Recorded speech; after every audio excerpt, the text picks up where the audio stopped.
Let's look at the physiological reality of clinical death. The moment a heart stops beating, oxygen is immediately cut off from the brain, and the biological machinery grinds to a halt. But for the resuscitated patient, the experience is often entirely different. Despite a flatlined EEG showing 0 active brainwaves, patients routinely report vivid out-of-body awareness, sudden life reviews, and an expanded sense of reality. The mainstream materialist view has a straightforward explanation for this. Researchers like Gimo Borjagan and Raul Vicente have documented a final, coordinated surge of high-frequency gamma electrical activity in the dying brain. In this view, those profound near-death experiences are simply the hallucinations of a brain firing off its last reserves of energy. But there is a biological anomaly that complicates this picture. Clinical studies involving psychedelics, as well as documented survivals of severe hypothermia, show something counterintuitive. Drastically reducing the brain's metabolic activity and blood flow can actually correlate with an expanded, rather than diminished, state of conscious awareness. If consciousness is strictly a product of biological machinery, a dying machine should produce less awareness, not more. This paradox suggests that clinical death might not be a shutdown sequence, but rather the breaking of a biological filter. This brings us to what's known as transmission theory.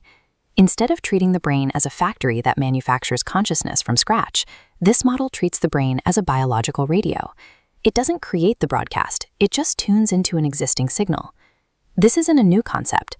Respected thinkers, from the philosopher William James to the writer Aldous Huxley, have argued that our biology restricts and channels a wider field of awareness. Under this model, the vivid near-death experience isn't a neurological hallucination. It is simply the physical tuning dial of the brain slipping off its designated narrow frequency as the hardware begins to fail. But to treat the brain as an antenna, we have to know what it's receiving. We have to map the invisible, four-dimensional broadcasting station that makes the transmission possible. At the base is the substrate, an inert, four-dimensional background with no energy or matter, an immutable spatial void. Within this void, our reality exists as a sequence of three-dimensional slices.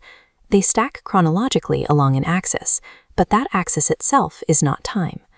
This architecture aligns closely with the block universe interpretation of special relativity, favored by physicists like Albert Einstein. In the block universe, past, present, and future are all equally real, coexisting simultaneously in a rigid geometric structure. Here is where the framework introduces the role of the mind. Consciousness doesn't generate time. Instead, it acts as a cross-slice reader, an awareness moving steadily through this pre-existing stack of three-dimensional records. That means the human experience of time is an illusion of motion. Time isn't a river flowing past us. It is the result of our consciousness sequentially scanning a static architectural reality. If there is a universal consciousness signal, we have to explain why human identities don't overlap, what philosophers call the combination problem. The framework proposes that your DNA provides a unique base frequency, segmenting the signal into individual, discrete channels. The physical receiver for this signal relies on the orchestrated objective reduction, or OR theory. Championed by Nobel laureates Sir Roger Penrose and Stuart Hameroff, this model suggests that tiny structures inside our neurons, called microtubules, act as actual quantum antennas. This mechanism faces severe pushback from the scientific mainstream.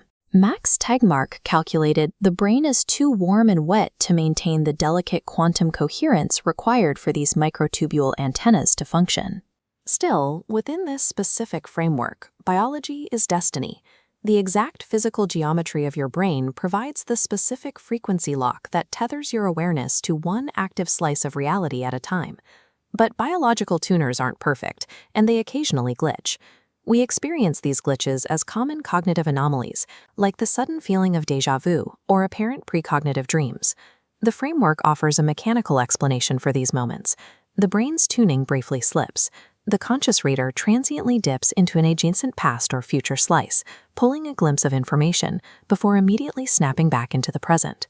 What mainstream psychology dismisses as memory processing errors or misfires in the brain, this framework treats them as literal physical events, brief, accidental glimpses across the vast, unmoving architecture of the universe.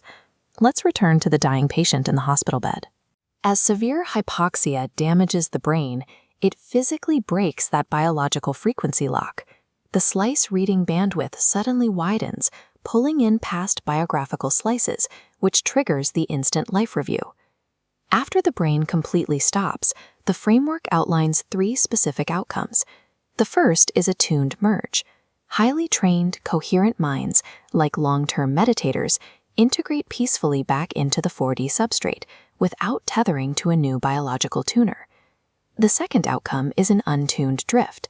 An uncoordinated, fragmented consciousness signal drifts through the substrate until it naturally seeks out and locks onto a new, developing biological tuner with similar DNA.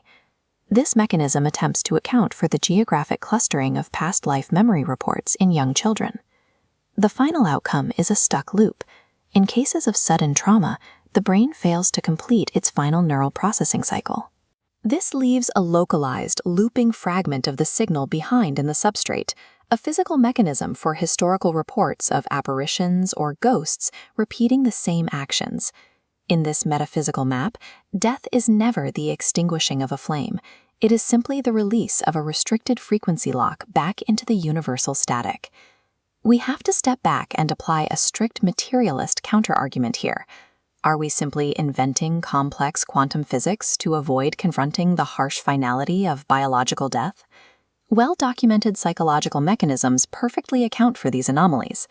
Cryptomnesia, where we recall hidden memories, confirmation bias, and pareidolia, our tendency to see patterns in random noise, can explain everything from precognition to ghosts without requiring any new laws of physics.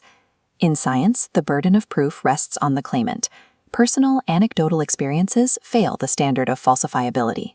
Since the 4D substrate cannot be measured by 3D instruments, the core of this framework currently sits completely outside the bounds of the scientific method. This is the critical weakness of the substrate brain model. A metaphysical theory designed to explain every human anomaly risks scientifically explaining nothing at all if it cannot be strictly tested. Pushing this from philosophy into actual science requires hard experimental data. Researchers could analyze the end-of-life EEGs of long-term meditators to check for distinct gamma search patterns, or attempt to replicate recent controversial studies showing quantum entanglement in the brainwaves of twins. Even personal testing requires strict protocols. Tracking apparent precognition means keeping a sealed, dated journal of specific events to carefully control for confirmation bias and base rate errors. Today, the substrate brain model is not established science. It is a provocative metaphysical map. But it succeeds in forcing us to ask a persistent question. Are we the authors generating our own thoughts, or are we simply the antennas receiving them?